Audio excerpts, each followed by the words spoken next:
Hello everyone, welcome back to my YouTube channel. आज की हमारी कहानी है छोटी जात की बहू। दिनेश जब से काम के लिए लखनऊ गया है, उसकी पत्नी भूरी परेशान है। इसकी वजह है भूरी का जेठ सुरेश, जो कई बार उसके साथ गलत हरकत कर चुका है। वह हर वक्त उसे ऐसे घूरता है मानो आँखों से ही निगल जाएगा। जब देखो तब किसी न किसी बहाने उसे छूने की कोशिश करता है। आज सुबह तो हद ही हो गई। भूरी नहाने के बाद छत पर धोए हुए कपड़े सुखाने गई तो सुरेश उसके पीछे पीछे छत पर पहुंच गया। भूरी बाल्टी से कपड़े निकालकर रस्सी पर डाल ही रही थी कि सुरेश ने चुपचाप पीछे से आकर उसे कमर से पकड़ लिया। भूरी मछली की तरह तड़प कर उसकी जकड़ से निकली और उसको धक्का मारते हुए सीढ़ियों से नीचे भागी। रसोई के दरवाजे पर पहुंचकर वह सास के आगे फूट फूट कर रोने लगी। उसको इस तरह रोते देख सास ने पूछा, क्या हुआ, क्यों रोती है? भूरी बस छत की ओर उंगली उठाकर रह गई, कुछ बोल नहीं पाई। अरे बोल ना, कौन मर गया?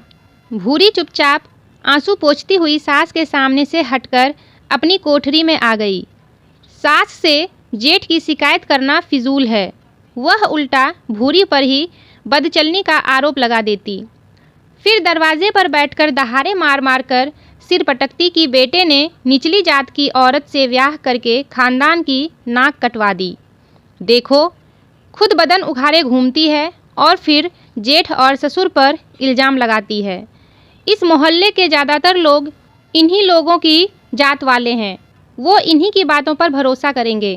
भूरी का दर्द कोई नहीं समझेगा।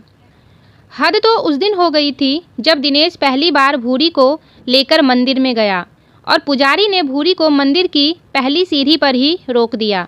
पुजारी ने दिनेश से साफ कह दिया कि वह चाहे तो मंदिर आए मगर अपनी पत्नी को हरगिज न लाए।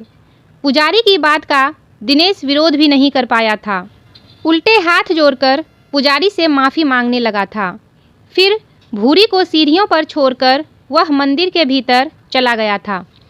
दिनेश सारे रास्ते भूरी को समझाता आया था कि अभी नई नई बात है, धीरे धीरे सब उसे स्वीकार कर लेंगे। उसे इन बातों का बुरा नहीं मानना चाहिए। दरअसल भूरी का परिवार दिहाड़ी मजदूर था। लखनऊ में दिनेश एक छोटे से रेस्टोरेंट में वेटर का काम करता था। उसी रेस्टोरेंट के सामने वाली मल्टी स्टोरी बिल्डिंग में काम चल रहा था, जहां भूरी अपने माँ बाप और भाइयों के साथ ईंट गाड़ा ढोने का काम कर रही थी। भूरी का पूरा परिवार बिल्डिंग के कंपाउंड में ही तंबू डालकर रह रहा था।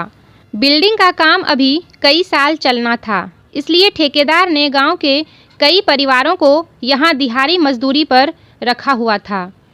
इसी में से एक परिवार भूरी का भी था। काफ़ी समय से रात में रेस्टोरेंट का काम खत्म होने के बाद दिनेश भी इन लोगों के साथ आकर बैठने लगा था। भूरी के भाई से उसकी दोस्ती हो गई थी। दिनेश ने जब भूरी को देखा तो उसका दिल भूरी पर आ गया। भूरी को भी दिनेश अच्छा लगता था। दोनों के बीच प्यार हो गया। 2-4 बार संबंध भी बन गए, जबकि जगह भी सही नहीं थी। दिनेश भी पूरी तरह से भूरी के लिए कुर्बानी करने को तैयार हो गया। दिनेश ने भूरी के बाप से उसका हाथ मांग लिया। भूरी के बाप ने दिनेश को जात पात समझाई, मगर दिनेश ने यह कहकर उनको चुप करा दिया कि वह ये सब बातें नहीं मानता है। उसे उन लोगों से कोई दान दहेज भी नहीं चाहिए। वो बस भूरी को उसके साथ 2 कपड़ों में ब्याह दे। भूरी के पिता को और क्या चाहिए था?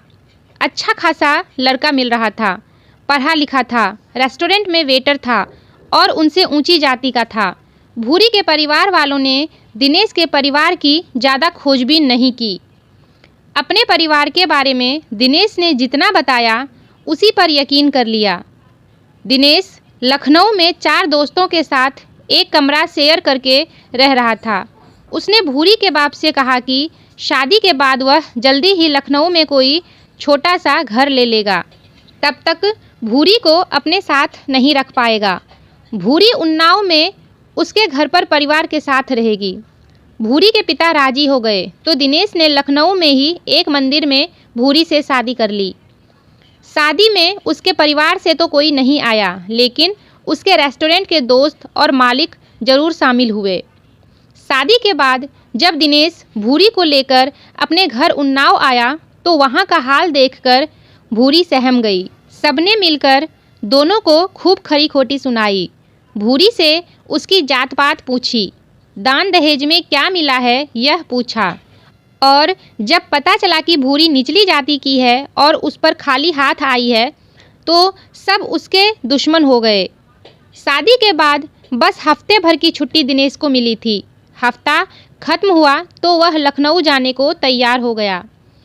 भूरी ने लाख मिन्नत की कि वह उसे अपने साथ ले चले, मगर उसने कहा कि वह यहीं रहे और घर वालों की सेवा करे। मगर इस घर में भूरी किसी की क्या सेवा करती, वह तो यहाँ किसी को हाथ भी नहीं लगा सकती थी। भूरी को स्वीकार करना तो दूर, यहाँ तो लोग उसकी बेइज्जती पर ही उतर आए। भूरी का ससुर और जेठ, जो दिन में उस पर नीच जात की औरत बोलकर उसके हाथ का पानी भी नहीं पीते हैं, रात के अंधेरे में उसके जिस्म का सुख उठाने के लिए तैयार रहते हैं।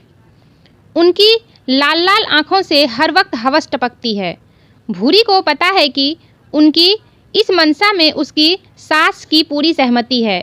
वो तो चाहती हैं कि भूरी के साथ कोई अनहोनी हो जाए और फिर वो उस पर आरोप लगाकर उसे बदचलन साबित करके घर से बाहर का रास्ता दिखा दे।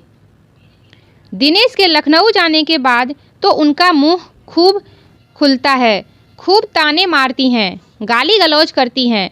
भूरी ब्याह कर आई तो सास ने बड़ी हाय तौबा मचाई थी, रसोई में कदम नहीं धरने दिया था। तब दिनेश ने भूरी के लिए आंगन के कोने में एक चूल्हा और कुछ राशन बर्तन का इंतजाम कर दिया था।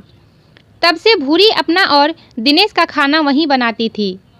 पानी के लिए जहां घर के बाकी लोग नल का इस्तेमाल करते थे, वहीं भूरी गौशाला में लगे हैंडपंप से पानी भरती थी। पिछवाड़े में बने टूटे फूटे शौचालय का भूरी इस्तेमाल करती थी। उसने कई बार अपने जेठ को इस शौचालय के इर्द गिर्द मंडराते देखा था। वह कोशिश करती थी कि जब जेठ घर पर ना हो तभी उधर जाए। अपने ससुर और जेठ से भूरी जैसे तैसे अपनी इज्जत बचाए हुए थी। रात को वह अपनी कोठरी का दरवाज़ा कस के बंद करती है, फिर कमरे में पड़ी लकड़ी की अलमारी खिसकाकर दरवाजे से अरा देती है। भूरी की जेठानी 2 बच्चों के साथ अपने मायका में रहती है।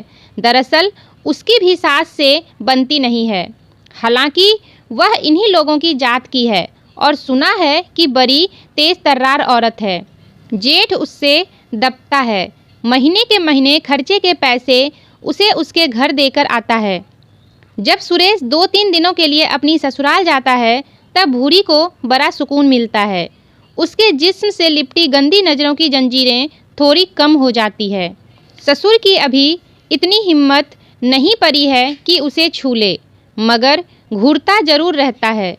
दिनेश ने जाते वक्त भूरी से कहा था कि वह अपने अच्छे बर्ताव से घर वालों का दिल जीत ले, लेकिन यहाँ तो हाल ही अलग है।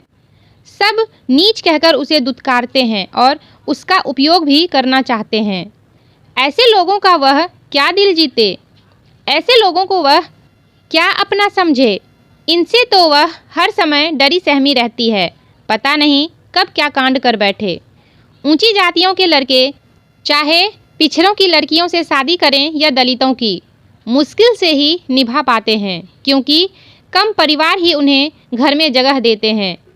पंडे पुजारी का जाल चारों ओर इस तरह फैला है कि बार बार कुंडली रीति रिवाजों की दुहाई दी जाती है।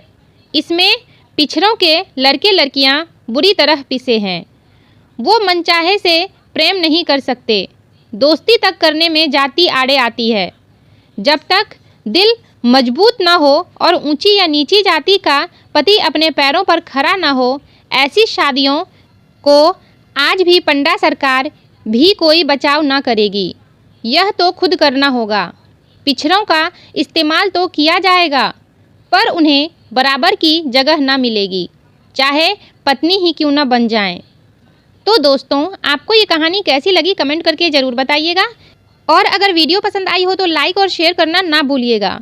मेरे वीडियोस का नोटिफिकेशन पाने के लिए मेरे चैनल को सब्सक्राइब करके बेल आइकन को भी प्रेस कर दीजिएगा। तो फिर मिलते हैं एक नई वीडियो में एक नई कहानी के साथ। तब तक के लिए टेक केयर एंड बाय।